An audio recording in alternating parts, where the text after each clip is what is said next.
Welcome back to another episode of Prepping with Pierre. I know that when you clicked on the thumbnail, you expected to get a review from Chris on the French-Canadian Netflix original film, The Decline.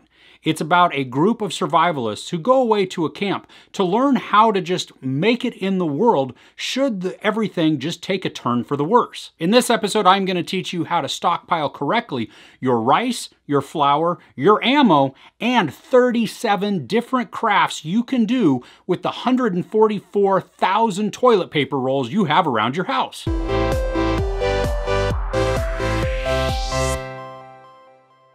This film is a quick watch at only 83 minutes, and the tension builds and builds from almost the beginning to the end. I think it's also a little timely in this era of sheltering in place and not really know what's going on in the world, and is the government going to take a turn for the worse? Are things going to get out of control? Is everything just going to be happy-go-lucky and we're going to be great? But we see it in the news, we see the stockpiling, we see just the uncertainty that that brings, and some people act one way, and other people's act a different way. Some of them, no big deal. Some have been prepping for years. This movie takes into account those who just believe that should something happen, maybe the government falls or people go wonky or there's an apocalypse, whatever that is, that they can make sure they have the means to take care of themselves and their families and to live through whatever circumstance they may find themselves in for an extended period of time. Now, the acting in this is pretty decent, but it really lacks in character development. And that's okay if you're watching this for the action, because this movie does focus a lot on the action and the reactions versus the relationships. But I do believe had they spent more time just fleshing out the characters and giving us more to work with each of them, then we would have been that much more invested in all of the stories, and we would have been impacted by each of the outcomes of the characters. The movie really wants us to care about the thriller aspect of the story, and also a little bit about the social commentary that it's trying to tell. Now, the social commentary is in there, and I don't think it's hidden. I think it's fairly evident as you watch the film. But again, all of this is continually hampered by the lack of character development. I mean, I want to be able to resonate with each of these characters than to just view them as some whacked out radical alarmists.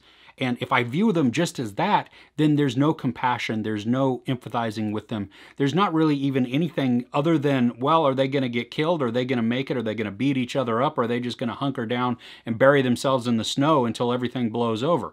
I don't know. And that's what I really would like more of the characters. I want to be able to connect with them, because then the social commentary is more powerful. The action is more powerful. Just everything about the movie becomes important. Now, the scenery in this is great, and you get a sense of the isolation that just the outskirts of this wilderness are really trying to convey. And it's almost like they're trying to make the landscape a character, and it could have worked. But we just don't get enough of that either.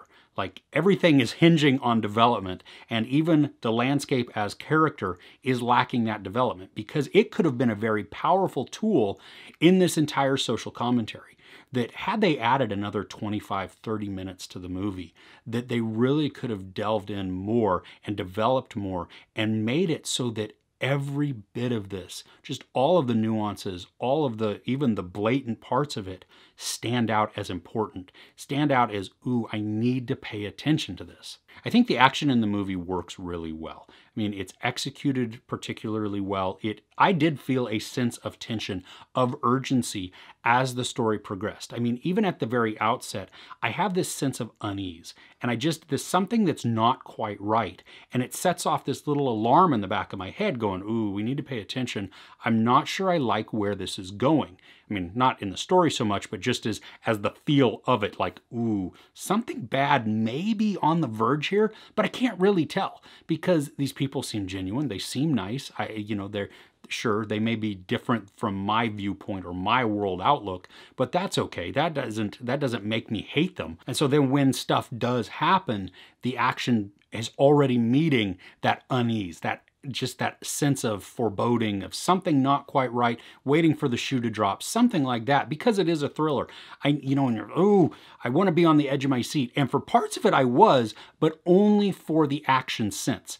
The characters themselves, I'm not really invested in. I don't know half of their names, and I can't remember half their names, and I don't really know anything about them, save for one or two people, and that's because of a few sentences that were said. As much as I did like small parts of the film independently, and I felt that the thrilling part of it did work and the action did work, it really comes down to the character development and just the development in the story overall. While you can have fun with this if you're just watching it for an action film and you want some crazy violence at different parts, or you're just looking for something with a mild social commentary in it, then it's not that bad for a casual watch.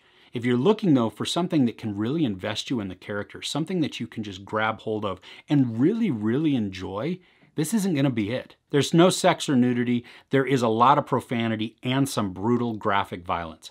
I give The Decline 2.5 out of 5 couches. So, how much toilet paper do you have on stock in your house right now? Me, we're just about out because we do a regular grocery shop, so I got to go out and hunter and gather this week in hopes to find some. Anyway, I know, I don't really know what question to ask in this, but are you a prepper? Do you have a lot of guns? Are you just well stocked on supplies? However you want to answer that, or what are you watching right now on Netflix? Any of those is perfect to answer in the comments below. If you enjoyed this review, please give it a like. Also, don't forget to share and subscribe. I'm Chris, this is Movies and Munchies. Thanks for catching with me.